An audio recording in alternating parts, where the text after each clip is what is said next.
yang kita bayarkan adalah yang sebesar delivery price-nya tetap, yaitu $50. Nah, berarti kita memiliki payoff adalah 60 dikurangi dengan 50. Makanya di sini adalah ST dikurangi K. Selalu ST dikurangi K. Payoff ini bisa positif, bisa negatif. Jadi kalau payoff-nya positif, kita mengalami keuntungan, sedangkan kalau payoff-nya negatif, kita mengalami kerugian. Seperti itu ya. Nah, bagaimana kalau yang payoff si short position nih? Nah, karena short jual, kita kan pasti pengennya jualan itu harganya yang terbesar dong, baru kita dapat keuntungan gitu ya. Jadi harga yang kita jual lebih besar daripada harga aktual, baru kita untung, benar gak? Makanya di sini payoff dari yang short position forward itu adalah K dikurang ST. Jadi harga delivery atau harga kesepakatan yang tertulis di kontrak forwardnya dikurangi dengan harga aktualnya. Nah, kalau positif berarti untung, kalau negatif berarti rugi, gitu ya. Dah, itu tadi sekilas kontrak forward. Jadi tidak terlalu sulit ya untuk menentukan harganya, karena mengikuti prinsip-prinsip matematika keuangan yang telah kita pelajari. Nah, kemudian kita akan memasuki tipe pelaku perdagangan pada derivatif. Jadi ada 3 tipenya ya pelakunya, itu ada hedgers, speculators, ada arbitrageurs. Nah, di sini ada catatan, beberapa kerugian perdagangan terbesar dalam derivatif telah terjadi karena individu yang memiliki mandat atau tugas untuk menjadi hedger atau arbitrageurs beralih menjadi spekulan. Nah, ini kita lihat di halaman 15 bukunya. Jadi kalau kalian memang benar-benar pengen banget ya mempelajari ini buku yang ibu kasih kemarin itu udah lengkap banget ya. Jadi di sini ada kasus bencana Bank Barings. Ini kisah nyata. Derivatif itu adalah instrumen yang multifungsi, fleksibel gitu ya. Jadi mereka dapat digunakan untuk hedging, untuk spekulasi, dan arbitrase. Salah satu resiko yang dihadapi oleh sebuah perusahaan yang memperdagangkan derivatif bahwa seorang pegawai yang memiliki mandat untuk lindung nilai atau hedging atau mencari peluang arbitrase, terus tiba-tiba jadi seorang spekulator gitu ya, atau spekulan. Nah, contohnya ini Nick Leeson ya. Nick Leeson ini adalah seorang pegawai dari Bank Baring yang bertugas di kantor Singapura tahun 1995 yang memiliki sebuah mandat untuk mencari peluang arbitrase di antara harga future Nikkei 225 pada bursa Singapura dan yang ada di bursa Osaka. Nah, seiring berjalan waktu, Leeson pindah gitu ya, dari yang tadinya sebagai arbitrager, kemudian dia berubah menjadi spekulan tanpa satu orang pun tahu.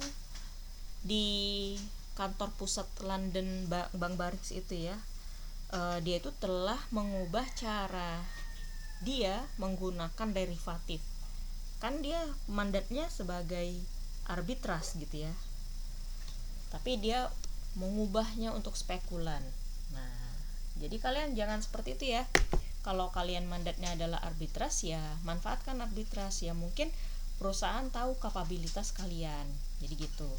Nah, kemudian dia mulai mengalami kerugian yang dia sembunyikan gitu loh, diam-diam nih dia ngelakuinnya.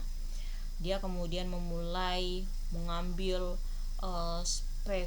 posisi spekulasi yang lebih besar dalam upaya untuk mengcover atau menanggulangi kerugian tersebut. Tetapi Yang ada apa? Yang ada dia sukses membuat kerugian yang makin buruk. Artinya ruginya tuh rugi banget. Nah, sering berjalan waktu, aktivitas lesson ini nggak bisa di cover lagi, udah nggak bisa ditanggulangi lagi. Sehingga total kerugiannya itu mendekati 1 miliar dolar, bayangkan. Akibat kegiatan dia berspekulasi, rugi. Ingat ya, di derivatif ini memiliki resiko gitu ya, resikonya memang besar. Nah, tapi dengan resiko besar tapi keuntungannya juga bisa dibilang besar juga gitu ya. Nah, sebagai hasil keuntungan bisa besar, kerugian juga bisa besar, seperti itu. Nah, sebagai hasilnya, Barings itu adalah sebuah bank yang udah eksis 200 tahun lamanya, itu dimusnahkan atau bangkrut. Jadi yang bisa kita ambil dari Bank Barings ini apa? Kita tuh penting untuk menentukan batasan-batasan ketidak ambigu gitu ya.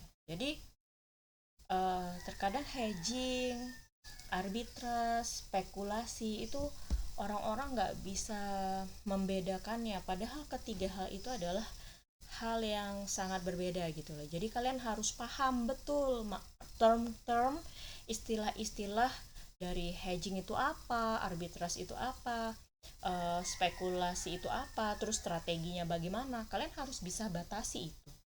Karena kalau kalian nggak bisa tahu batasannya gitu ya, nggak tahu batasannya, yang terjadi apa ya, seperti si Nick Lesson ini gitu ya. Nah, untuk pedagang dan kemudian mengamati secara cermat yang dilakukan untuk memastikan batasan-batasan itu dipatuhi, seperti itu ya.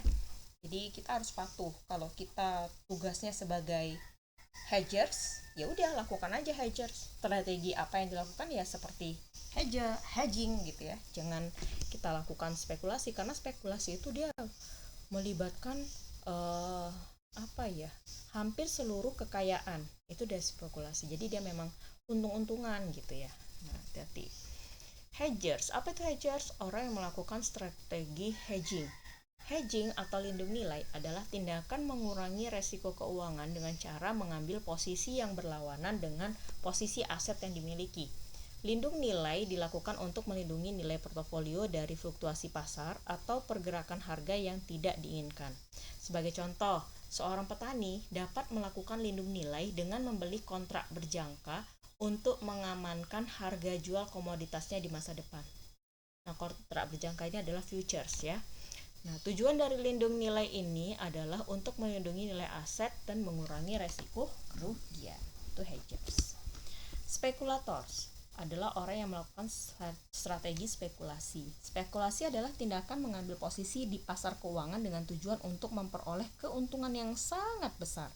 Dalam spekulasi, investor membeli aset dengan harapan bahwa harganya akan naik di masa depan. Spekulasi cenderung melibatkan risiko yang lebih tinggi dibandingkan lindung nilai atau arbitrase, karena tujuannya adalah untuk mendapatkan keuntungan maksimal dengan memanfaatkan fluktuasi harga yang signifikan. Nah, arbitrageurs adalah orang yang melakukan strategi arbitrase. Arbitrase adalah tindakan memanfaatkan perbedaan harga antara dua harga yang sama untuk mendapatkan keuntungan. Dalam arbitrase, investor membeli aset di pasar dengan harga yang lebih rendah dan menjualnya di pasar dengan harga yang lebih tinggi.